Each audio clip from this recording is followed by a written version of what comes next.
कैसे हैं students JavaScript के लास्ट लेक्चर में हमने देखा था कि जावास्क्रिप्ट के एरे मेथड में एरे इंडेक्स ऑफ क्या काम करता है। आज के लेक्चर में हम देखने वाले हैं कि एरे इंक्लूड मेथड क्या चीज़ होती है और किस तरह से काम करता है। VS कोड मैंने स्टूडेंट्स ओपन कर लिया। यहाँ पे हम एक एरे क्रिएट करते हैं जिसका नाम ए रख लेते हैं इक्वल टू, और यहाँ पे स्क्वायर ब्रैकेट का यूज़ करूँगा। स्टूडेंट्स इसमें भी हम कलर्स के नेम लिख लेते हैं, रेड, ब्लू, ग्रीन, वाइट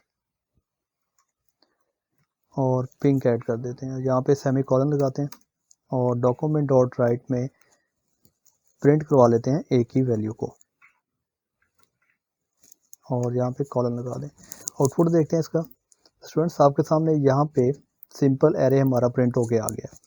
अब फॉर एग्जांपल आप देखना चाहते हैं कि इस एरे में या इस एग्जिस्टिंग एरे में वाइट वैल्यू है या नहीं है, तो इसके लिए हम यहाँ पे एक लेट सी नाम का वेरिएबल बनाते हैं। सी के साथ हम लिखेंगे, और यहाँ पे हम लिखेंगे ए डॉट इंक्लूड्स। इंक्लूड में अब हम वैल्यू पास करेंगे, जोन सी वैल्यू आप ढूंढना चाहते हैं।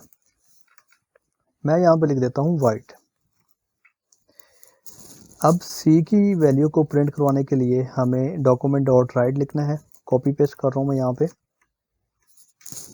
और इस डॉक्यूमेंट डॉट राइट में प्लस लगा के BR टैग लगा लेते हैं ताकि जो आंसर है वो नीचे वाली लाइन में आपको शो हो। और यहाँ पे अब हम डॉक्यूमेंट डॉट राइट अगेन लिखते हैं और यहाँ पे सी की वैल्यू को प्रिंट करवाएंगे। आउटपुट देखते हैं इसका। स्टूडेंट्स यहाँ पे आपको ट्रू नज़र आ रहा है। अब एरे इंक्लूड काम इस तरह से करता है कि जिस तरह इफ़ एल्स स्टेटमेंट काम करती है। इफ़ का मतलब होता है ट्रू, एल्स का मतलब फॉल्स होता है। अगर इंक्लूड मेथड में वाइट वैल्यू इस एरे में मौजूद हो तो आपको ट्रू रिटर्न करेगा। अगर ये वाइट वैल्यू ना हो तो आपको फॉल्स रिटर्न करेगा। अब मैं यहाँ पे आपको दूसरी वैल्यू ऐड करवा के दिखाता हूँ, और मैंने लिखा यहाँ पे ग्रीन।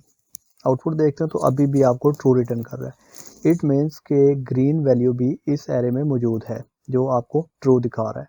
और अगर मैं यहाँ पे लिख देता हूँ ब्लू, आउटपुट देखते हैं तो यहाँ पे फॉल्स आ गया, जबकि ब्लू तो है इसमें। फॉल्स क्यों आ गया स्टूडेंट्स? इसकी रीज़न ये है कि यहाँ पे इंक्लूड्स मेथड में हमने वैल्यू जब लिखी तो इसमें b हमने स्मॉल ऐड कर दिया, जबकि ओरिजिनल वैल्यू में b कैपिटल है। तो ये की सेंसिटिव होता है। जब आपने इंक्लूड मेथड यूज़ करना है तो आपको सेम वैल्यू लिखनी पड़ेगी जो आप एरे में ढूंढना चाहते हैं। अब मैं इसको b कैपिटल करके आपको दिखाता हूँ तो आपको यहाँ पे ट्रू रिटर्न कर रहा है। उसकी रीज़न ये है कि ये सेम वैल्यू हो गई है ब्लू वाली। इस तरह से इंक्लूड मेथड काम करता है। स्टूडेंट्स होपफुली आपको एरे इंक्लूड्स अच्छे से समझ आ गई होगी। स्टूडेंट्स अगर आपका कोई इस बारे में क्वेश्चन हो आप मुझे कमेंट सेक्शन में पूछ सकते हैं, मैं आपको आपके क्वेश्चन का आंसर कर दूंगा। और अगर आपने अभी तक गेट नॉलेज चैनल को सब्सक्राइब नहीं किया, आप गेट नॉलेज चैनल को सब्सक्राइब भी कर लें। इजाज़त दीजिए, अल्लाह हाफिज़।